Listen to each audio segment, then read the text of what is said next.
I want to talk to you guys a little bit about the special needs in the autistic community. There are some people there that you might find with some very special and some very interesting abilities.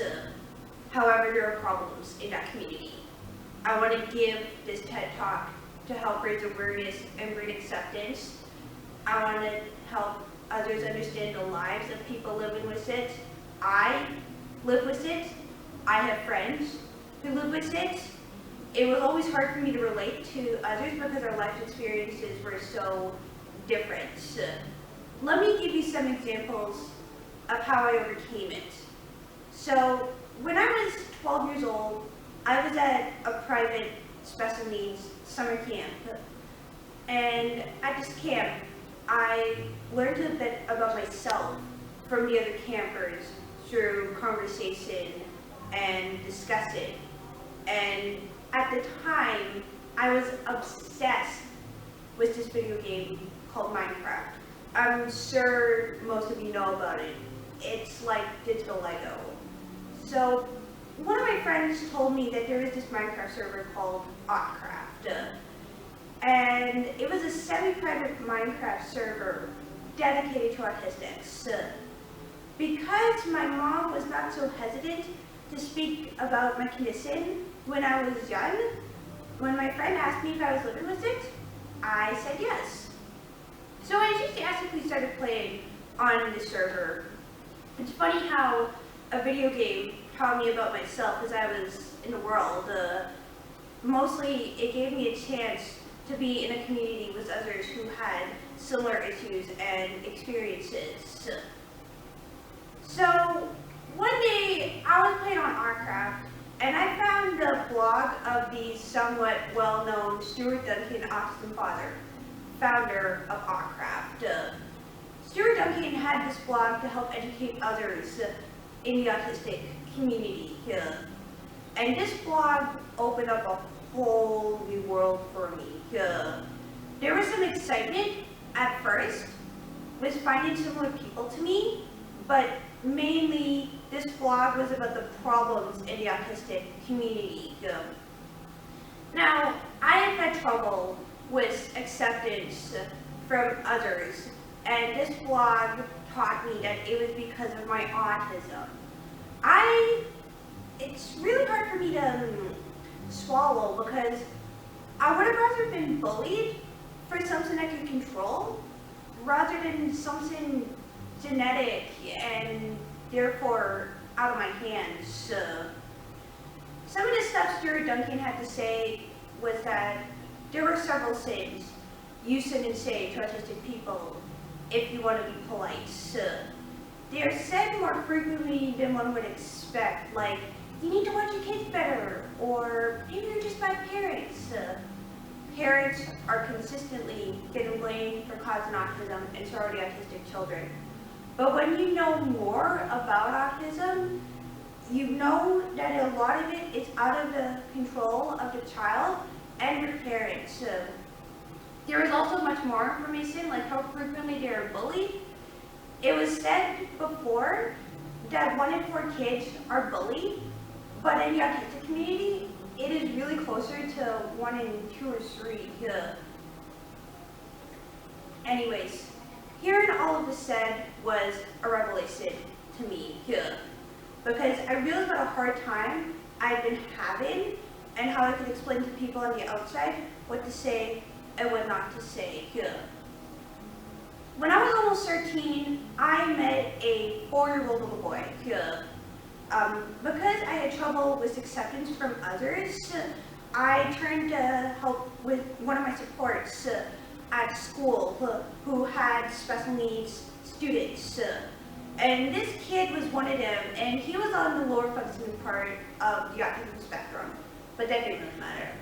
He taught me I wanted to work with kids when I got older. He was one of the people that helped me see how others were affected in the autistic community, and he helped me see the lower functioning side and those who may have communication barriers and self-care development delays. Now, I've told you a bit about my background.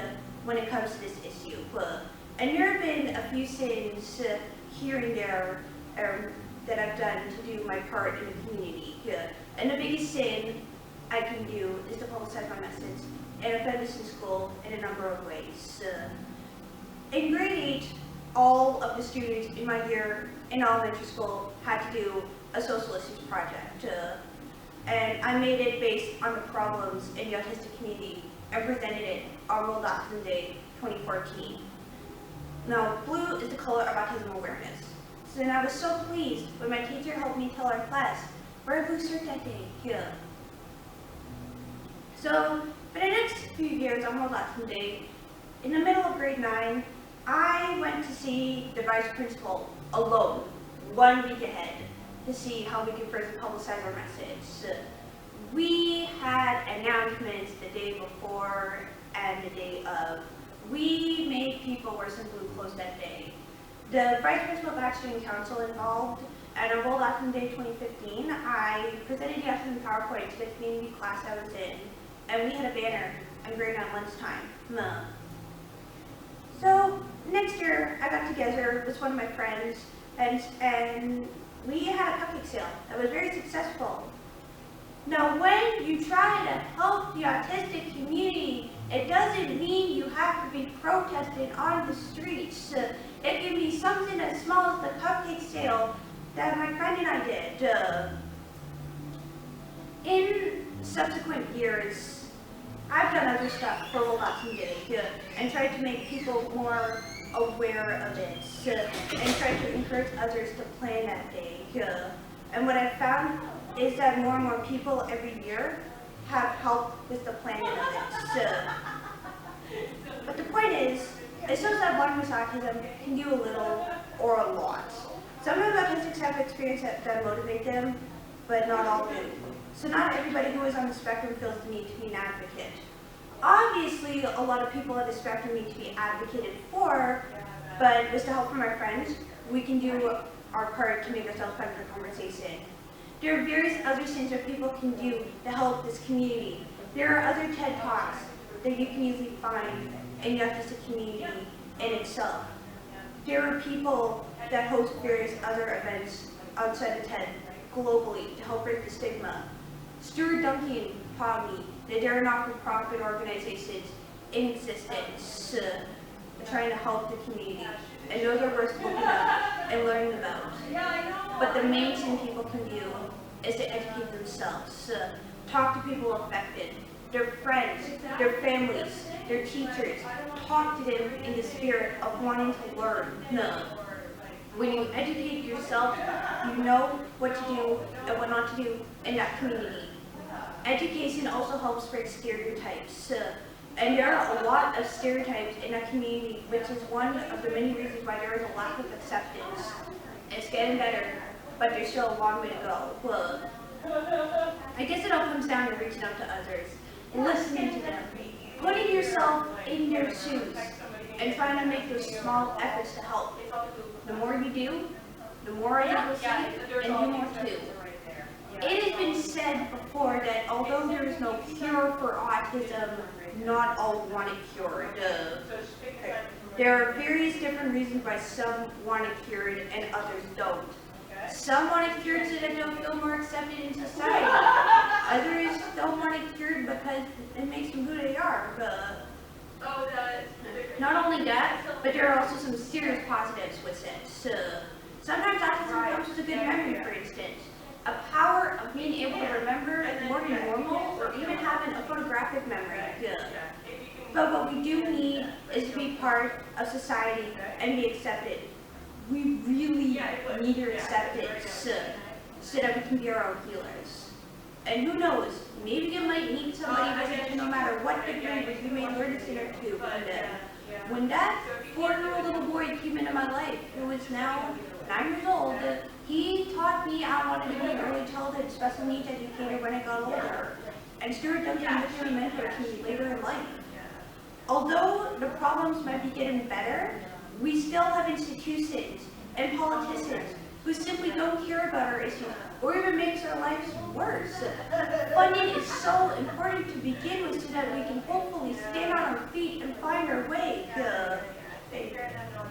And we need others to take that seriously.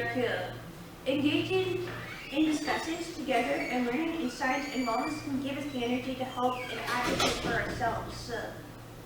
And when you hear about the stereotypes, don't trust them.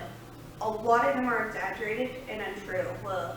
And rather than thinking about autism as a consequence, think about it as a blessing, because you may learn a thing or two. Thank you.